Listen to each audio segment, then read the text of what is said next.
Indian football captain Bhaichung Bhutia has knocked at the Supreme Court in FIFA's ban matter. Bhutia's supported the new draft constitution of the AIFF. Bhutia said that Supreme Court's August 3rd order of the Supreme Court directing for 36 members of the Electoral College must be given full effect.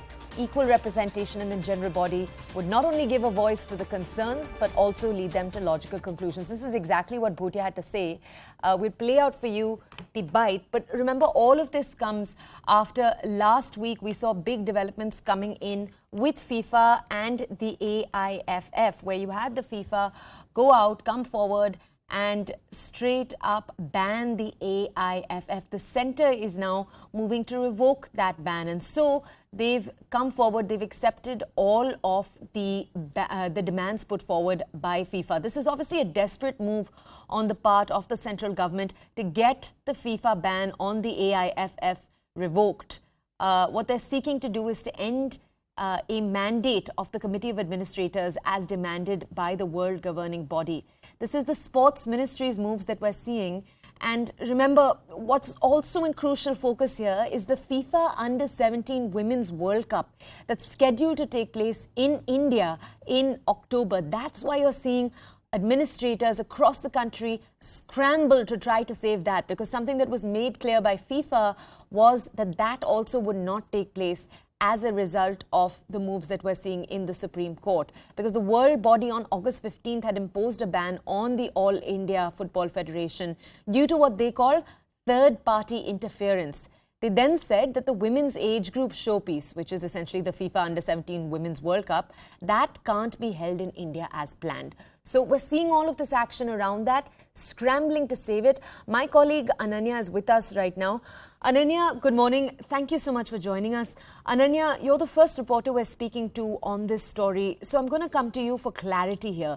For our audiences, in simple layman's language, if you could break down for us exactly what has been in consideration in the top court. Tell us that, and then after that, if you could tell us about what Bhutia has had to say.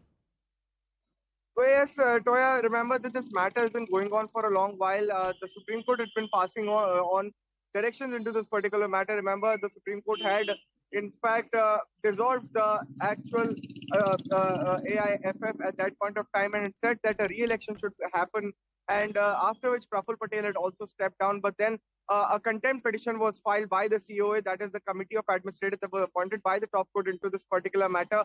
And later on, after this contempt petition was also filed, there was a controversy that Mr. Praful Patel is trying to basically influence the AIFF elections that were to happen. In fact, the Supreme Court had recommended a 36-member GC to take to actually have elections into this particular matter. And later on, FIFA had banned AIFF for third-party interventions because remember that COA is not an elected body which is monitoring the affairs of the AIFF, All India Football Federation, and after which, in fact, not only the central government had approached the top court saying that this third party, this COA cannot go forward because remember the FIFA, and in fact, it is also happening in the case of IOA, that is the Indian Olympic Association, who has challenged an order of the Delhi High Court before the topmost court of the country. The matter is also listed for hearing today.